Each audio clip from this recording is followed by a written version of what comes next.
Less than 2 weeks out for the 2020 U.S. presidential election, Donald J. Trump, the incumbent, a Republican, and the Democratic challenger, Joe Biden. Now, there's a number of trends and data points that we're looking at right now, things that are on the move. We're going to take a look at some of them. And also, this is a very close race. There's a number of battleground states, 16 in total, that we're looking at. We'll take a look at a few of those battleground states. But just to start with, let's see where the national polls are and what's happening nationally. Well, if you've been looking at this story for the whole summer in the last 3 or 4 months, this is what you'll see. Comfortable margin by Joe Biden leading over Trump in this national poll, 9%, and the leads have been as high as 14, 15%. So Joe Biden's enjoyed a very comfortable lead in terms of national opinion polls. Now our question is, does this actually translate into actual support on November 3rd? So we'll break down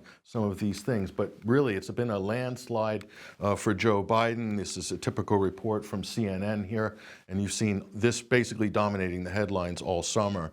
So just further on from this, let's take a look at what happened in 2016. This is what all the pollsters were saying about Hillary Clinton: 90%, 97%, 98% likely to win. So massive odds-on favorite. We're seeing very similar repeating patterns from 2016 to 2020, where the national media, the mainstream press, mainstream polls are really putting the Democratic nominee out in front by a very comfortable margin. Of course, that's not what happened on Election Day in 2016. So just breaking this down a little further, other people have completely different predictions.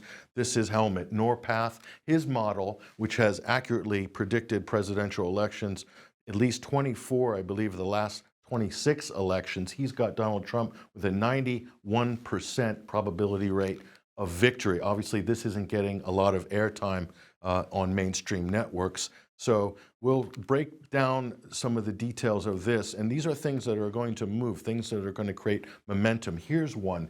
Odds Checker has tightened the odds in this race in the last week because of the Hunter Biden email scandal. So it's things like this that are breaking late that might change how the odds and how the polls are shaping up. Now, besides scandals like this, there are other fundamentals that aren't going to be picked up in the polls. And if you follow Twitter, you want to be following Robert Barnes for election tips. And one of the fundamentals that isn't going to be picked up in the polls is third-party voters, alternative parties. And as Robert Barnes states here, a key indicator for incumbent election odds, whenever a third-party vote declines between elections in a primary era, the incumbent has won re-election every single time. For instance, 1972, 84, 96, and in 2004 as well. That's something that's not going to be picked up by the mainstream polls and on the mainstream networks. To see where things are breaking, we're going to be trying to look at 3 key indicators. The first of those are key factors. These are things that mainstream polls and mainstream analysis will pick up, and it does inform some of the figures and some of the surveys that you're seeing right now. Now, other things are called dark matter. These are things that absolutely are not going to get picked up by mainstream polls, by the mainstream media, by mainstream analysts. These are things that can definitely drive trends, especially in close swing states. A few percentage points here, a few there on the aggregate can move votes. And also the last thing is momentum. And this is obvious, but this is something that you can't know all through the summer. So again, things like momentum, like dark matter, they render mainstream polling pretty much useless throughout the summer, even September, even at the beginning of October, because momentum is really starting now. Let's take a look at the first of those, which is key factors. And one of the main key factors is the shadow of 2016. This election is very much going to mimic 2016 in so many different ways, not least of all, the candidates are almost identical in terms of the Obama administration producing Joe Biden, Hillary Clinton. The policies are more or less the same. The demographics and the support base are pretty much the same. So look at 2016.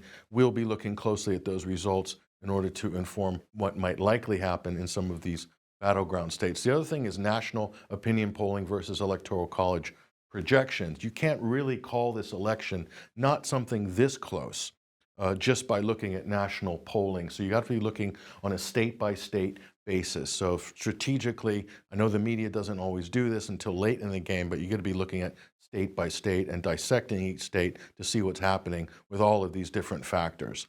And the other thing is wedge issues. These are important, obviously, in certain states more than others, but wedge issues like Obamacare, healthcare, abortion, for instance, Second Amendment, and lockdowns. COVID and lockdowns is becoming a wedge issue for this 2020 election that wasn't there in previous elections, and that's going to factor in heavily as well. And the other thing is the enthusiasm gap. That's a big thing because that informs where the base is going. What is moving the base? Trump's base, but also Biden's base as well. For Trump's base, it's things like the law and order vote, defund the police, the economy, and also mail voter registration is up in a lot of states. So there's a demographic element, something new that's been injected into 2020 that wasn't there before.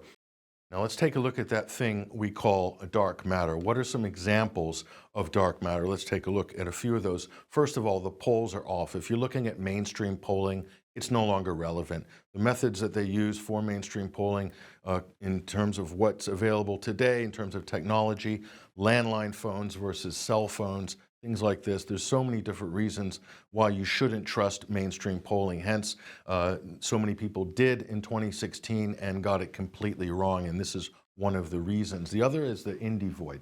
This is classic dark matter, and this is what Robert Barnes was referring to in that tweet we showed you just a few minutes ago. Where are the third party, where are the alternative party votes going to migrate? Now, there was a lot of participation in this department in 2016, Gary Johnson, Jill Stein. Their numbers were enough potentially to really decide which way a state would go. We're talking about close shaves in Wisconsin, Michigan, Pennsylvania, for instance. So where are those indie votes going to go? Are they going to go anywhere? Are they going to be sitting out? Will they go to Trump? Will they go to Biden? This is an unknown. This is what you might call dark matter. So the burn rate, what is the burn rate? We talk about this. There's a lot of disaffected Bernie Sanders supporters after being railroaded not once in 2016, but again twice in 2020, and we were monitoring some of the Bernie Sanders support base. They're very hostile, some of them, towards Joe Biden. So there's effectively a split in the Democratic Party between the mainstream Democratic Party and the sort of more left-wing part of the party. And so this is going to play heavily, potentially, in states where the burn rate is high. In other words, where Bernie Sanders has a lot of support. Now, if you put this together with the mainstream polling, those two together make potentially a trend, because what's any Bernie Sanders supporter who's hostile to Joe Biden, they're looking for an excuse to sit this one out. And if Joe Biden's commanding in mainstream polling a huge margin, it gives them an excuse not to vote for Joe Biden. They can just abstain, thinking that, well, there'll be a Democrat in any way. I don't like Biden, but we'll see. So that's the burn rate. Here's another one, the postal fizzle. There's a lot of hype in the last couple of months about the postal vote, and the Democrats are anticipating a massive wave of postal votes. So is that actually going to materialize to the degree that a lot of people were expecting, especially the Democrats? So some early voting and some early analysis suggests that in some cases it might not. So they could have burned out their sort of momentum even before Election Day.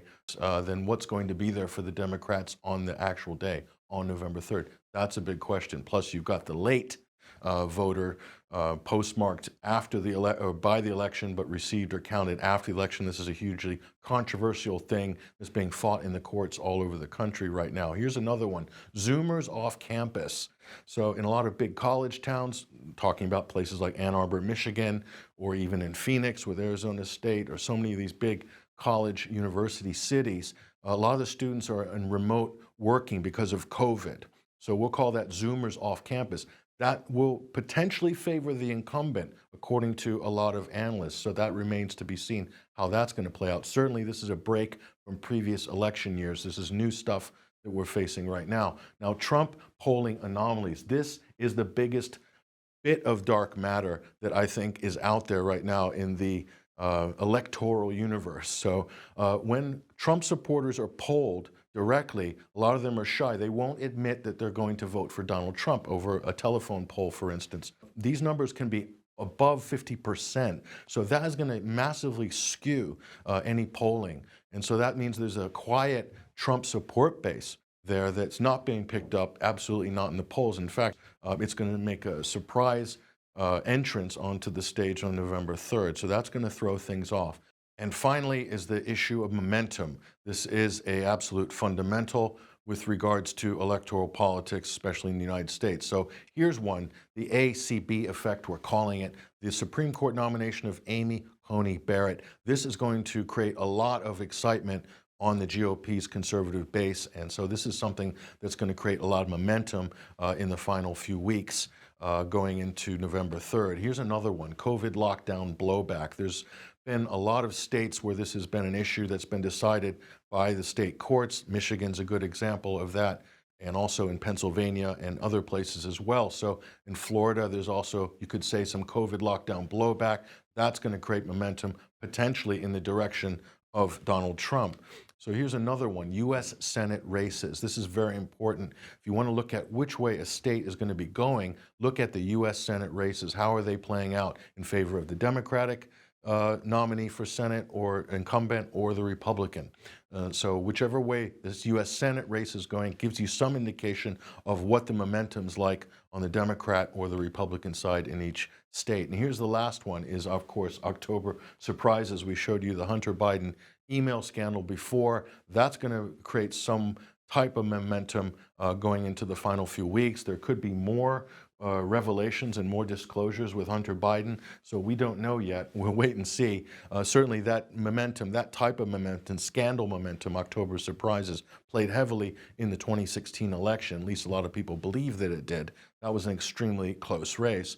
So looking at those three main factors that we're looking at in terms of insights. Now let's take a look at some likely scenarios here. Now, if you believe the mainstream polling, here's an electoral map of the United States. As you can see, all 50 states. We've got Alaska and Hawaii down here as well. So how is this going to look on a sort of Biden landslide? And a lot of mainstream pollsters, Nate Silver is a good example. He's predicting a Biden landslide. So you can call this the Nate Silver map. Let's look at this.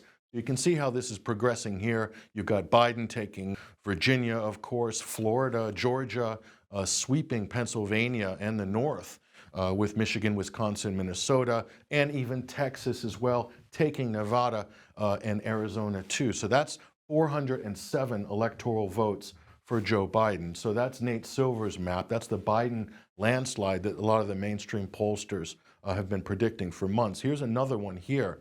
This is slightly different. This is more a realistic projection of what we're looking at. This is a tight race with Joe Biden really by a nose hair, 273 electoral votes. So just barely getting the 270 required that's needed to win. So this is a more likely scenario looking at what we're looking at in sort of battleground states and how tightly wound these competitions are in all 16 battleground states that we consider to be close races as well. Now, a lot of people think that the 2020 election will very much mirror the 2016 election and, in fact, mirror Donald Trump's electoral college landslide that he scored against Hillary Clinton. And if that happens, it would look something like this. This is how that would play out. You can see Donald Trump taking battleground states like North Carolina, taking Florida, of course, and not taking Virginia, that's still in Democratic hands, but Texas, and then splitting Nevada and Arizona there, but look up north, Wisconsin, Michigan, and even taking Minnesota. So that would be 320 electoral votes for Donald Trump. That's more or less how that would play out. Now that is an optimistic projection right now, according to what we're looking at in terms of battleground states. It could end up like this, but this is a more realistic projection, what we're looking at here. This is slightly less, but we think it's possible that Donald Trump could lose Pennsylvania, for instance, but still edge Joe Biden. And this scenario would play out just under 300 electoral votes. Obviously, Trump taking Texas here, losing Arizona, but taking Nevada. And you can see a number of these other battleground states winning in Minnesota, Michigan, and Wisconsin. So that would play out 293 electoral votes for Donald Trump. Now, let's take a closer look at some of these battleground states. There's a number of battleground states. We counted at least 16 of these that we consider to be really close, many too close to call. In fact, we will take a punt today on a couple of them, but of course, these things could change by next week. There's a lot of other factors, momentum, other scandals, and also new data that's coming out. But let's just get cracking on here.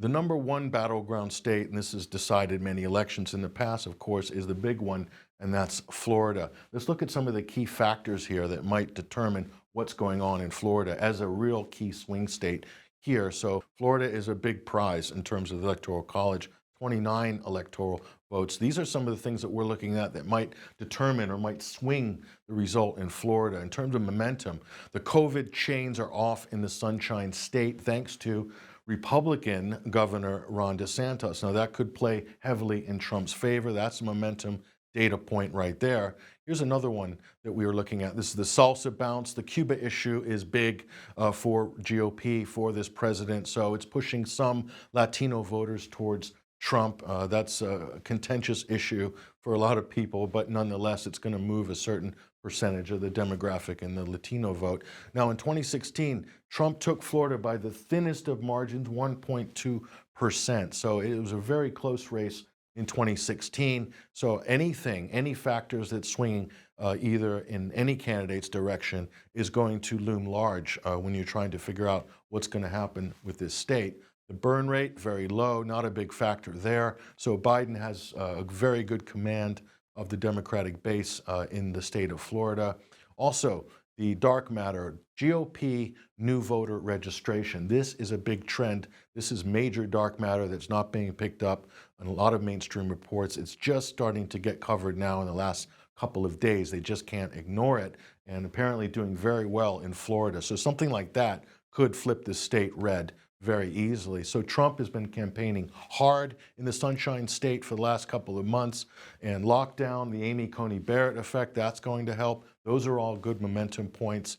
But it's too close to call at the moment, but we're going to give the edge to Trump so far at this point this week. So if, of course, the caveat, if he can avoid doing anything too stupid or saying something that might alienate too many retirees in the state of Florida. Now, Virginia is a very important battleground state, obviously, for a number of different reasons. This was actually a very close race, surprisingly close in 2016. So let's look at some of the main data points here.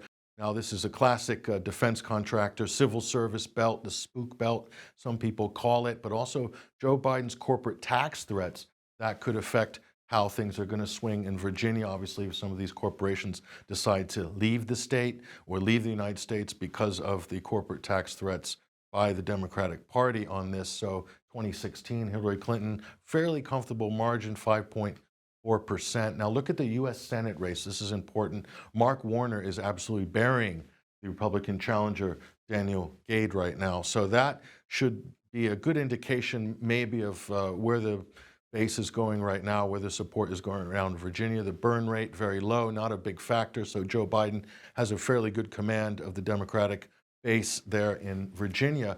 But this is interesting. Here's some dark matter. There's a little bit of a Second Amendment bounce, possibly, from this controversial issue that's really built up over the last 12 to 18 months in Virginia. That will mobilize some of the GOP base there on behalf of Donald Trump.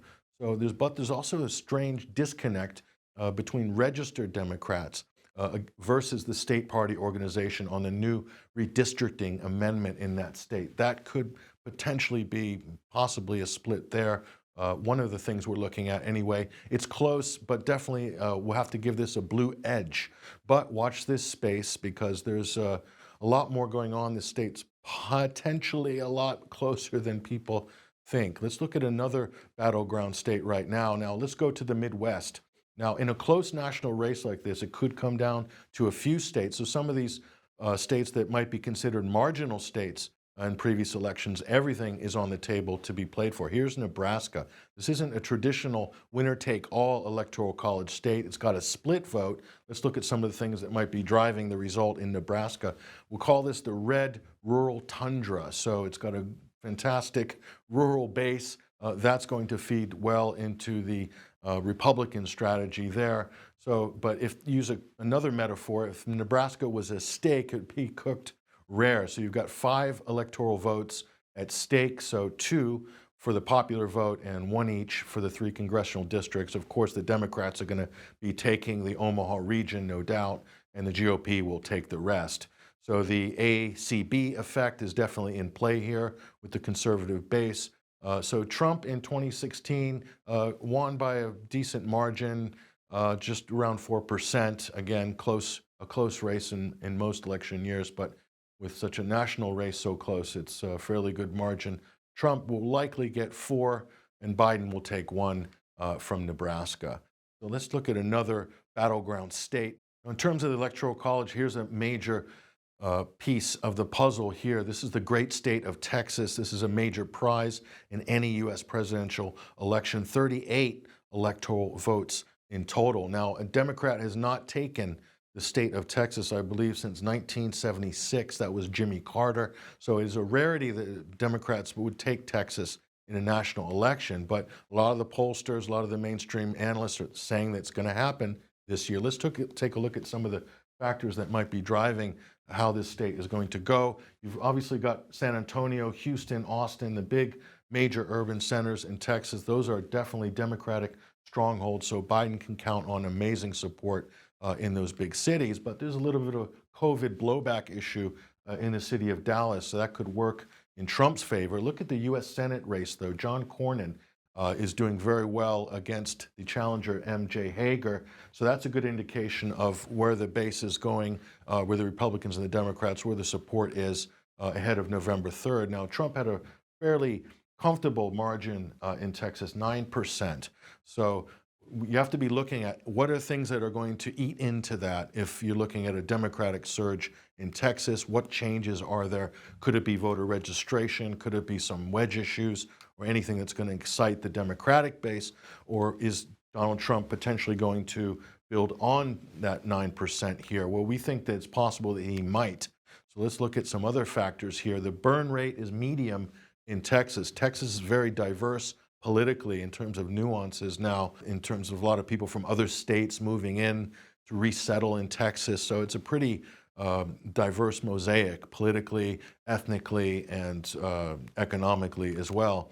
So cruise control. Now remember, Ted Cruz was running against Donald Trump. That was a bitter race in the 2016 Republican primaries. So apparently the hatchet's been completely buried.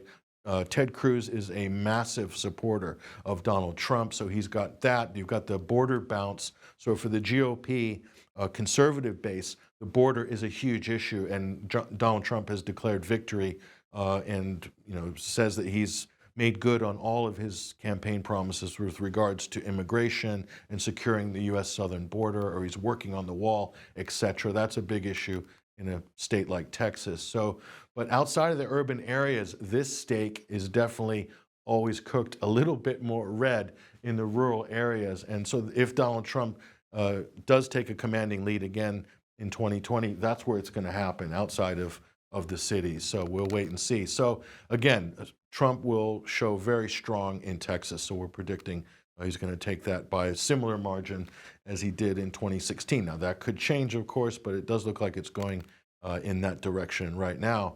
Now, let's go out west and look at some of the battleground states out there. Arizona is extremely interesting. Now, this hasn't always been considered, let's say, a battleground state, but it's changed in recent years. The demographics have changed a little bit. So you've got a much more diverse political scene and socioeconomic scene ethnically as well in the state of Arizona, hence becoming increasingly difficult to call compared to 20 or 30 years ago. Let's look at some of the factors that might be driving it. It's a salt and pepper state, so there's a lot of retirees in Arizona, a lot of liberals, a lot of conservatives from different parts of the country have retired there, so very diverse politically in that sense. So Democratic urban strongholds, Latino strongholds, Phoenix, Tucson, they can depend on absolute support in the urban areas there. Now, in 2016, Donald Trump did take Arizona by a margin of 3.6%, so very narrow, but so we'll see how things are going to play out this time. But take a look at the U.S. Senate race here. So Mark Kelly, the Democrat, is doing very well against Martha McSally right now early on. So that is an indicator that's definitely going to work in Joe Biden's favor to see where his base is going, how motivated they are. Look at that U.S. Senate race. So the burn rate, it's medium in Arizona. So that's an interesting factor that could play possibly into Donald Trump's benefit on November 3rd. Let's look at some of the dark matter in Arizona. It's interesting.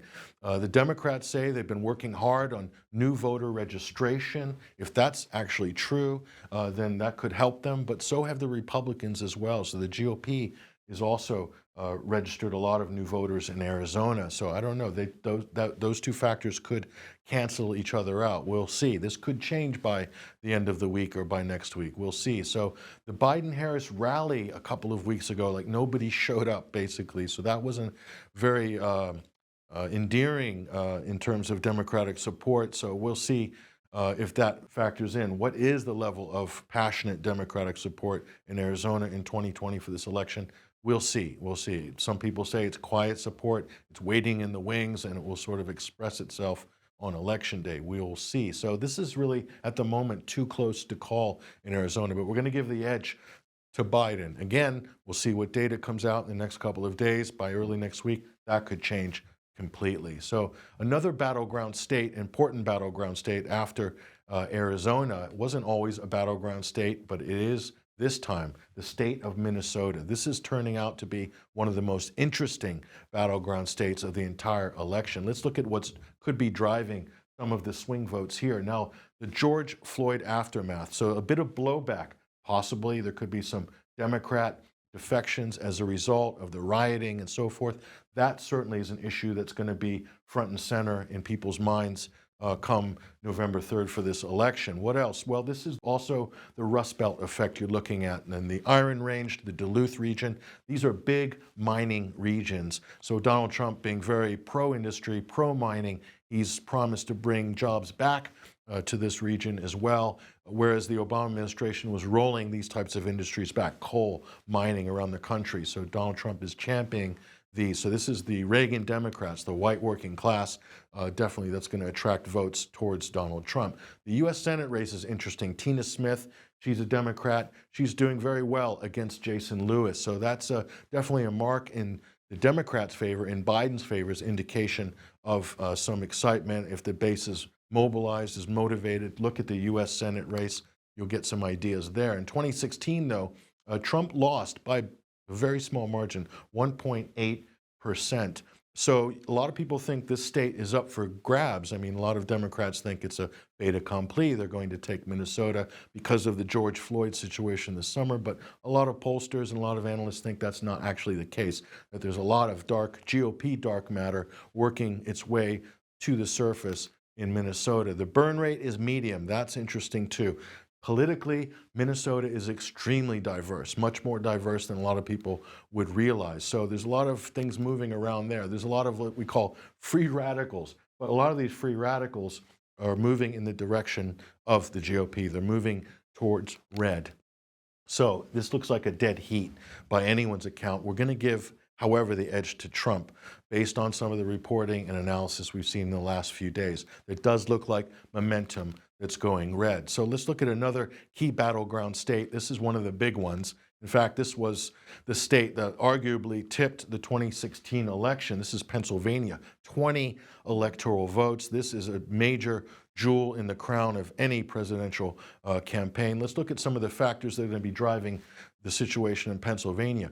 COVID blowback, this looms large in Pennsylvania, and a court ruled against lockdowns in September, so that's a big issue, similar to Michigan in that respect. So this is also the Rust Belt effect here, a lot of Reagan Democrats, industry, white working class. These are votes that may migrate towards Trump, as they did somewhat in 2016. But there's a few other X factors in Pennsylvania, new stuff. The southwest part of this state, that's that part of what we call the red firewall, that extends from West Virginia through to Ohio. So this is really a Republican stronghold here that straddles 3 states. So that's something that's pretty solid, I think, in the GOP's favor. But let's look at this. This is Scranton's forgotten son, Joe Biden, a Pennsylvania native, a boy from Scranton. He has apparently fracked off the Democrats by flip-flopping on the issue of fracking. So this is a big jobs issue, again, an industrial issue. This is what Trump is using this as a major point of his strategy. And so a lot of these disaffected people may be working in the oil and gas industry. They might be throwing their support behind Donald Trump in 2020, whereas that you might have had more undecideds in 2016.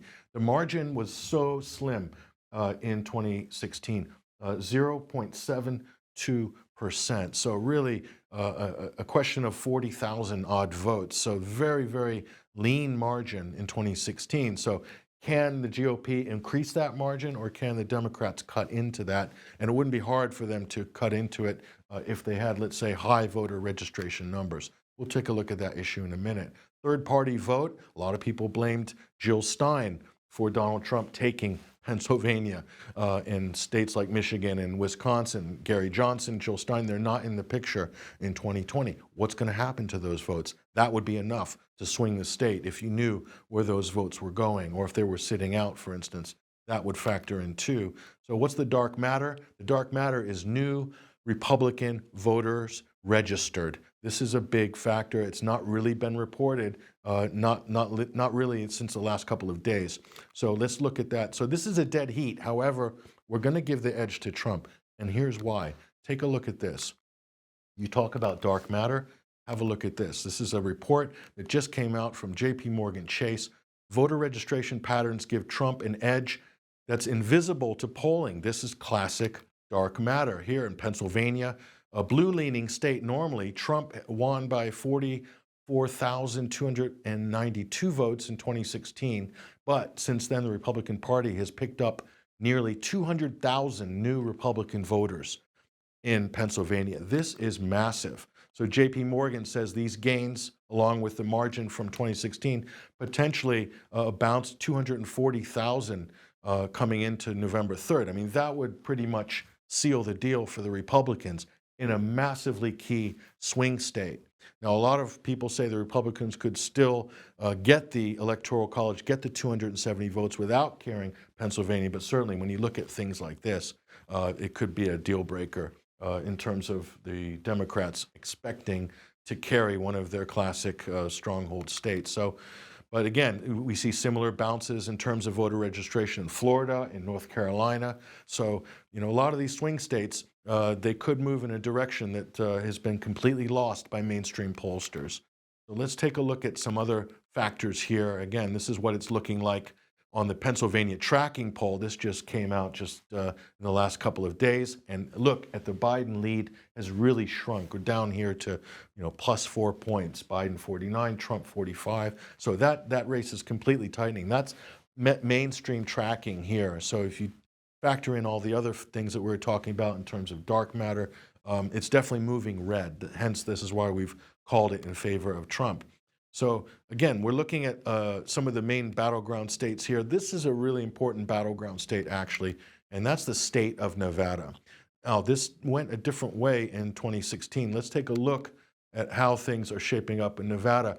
Now, COVID blowback, this looms large. The Vegas economy has been decimated by lockdowns. And so a lot of people rely on their living, their careers, their businesses are all really tied into the entertainment industry in Las Vegas. And COVID lockdowns have been bad news for the state of Nevada. So Donald Trump's coming in there at his rally saying no more lockdowns. Joe wants to lock you down. So again, COVID lockdown has become a ballot issue. It's become a wedge issue in 2020. That could be a late factor that could swing a close race. What else is happening in Nevada? Well, in 2016, Hillary Clinton won by 2.4%. So the Democrats did take Nevada in 2016, but some things have changed potentially since 2016. Let's look at some of the dark matter here. Here's one, 50,000 red refugees per year from California. Now that's a net of potentially 200,000 people moving into the state from 2016. So that's a very different demographic change that's happened over the last 4 years. Now, that wouldn't be picked up by mainstream pollers, but it's nonetheless a reality. So how many of those California refugees are Republicans? How many are conservative? How many are going to vote? Well, in a tight battleground state, even 100,000 out of the 150 or 200,000 California immigrants into Nevada over the last 5 years or so, they could make the difference in this state as a swing state. So other dark matter, the Mormon vote. The Mormon vote is an incredibly important voting bloc, especially Nevada, in Utah, in northern Arizona. So which way they go, and a lot of Mormons aren't very keen on Donald Trump for some of his proclivities, his general attitude, and so forth. But he also has a lot of strong support from some Mormons as well. So that's a key voting bloc there to look at which way are they going on this. The burn rate is very high in Nevada, again, in a close state. Those Bernie Sanders supporters, if they sit it out, or if they vote for Trump, or they're going to vote for Biden. So that's unknown there. And so that's unpredictability for the Democrats, not good, good for Trump. So here we have a dead heat, but we're going to today give the edge to Trump based on some of these things that we think are moving the dial in Nevada. So those are the key battleground states that we've been looking at. There's others as well that we want to break down.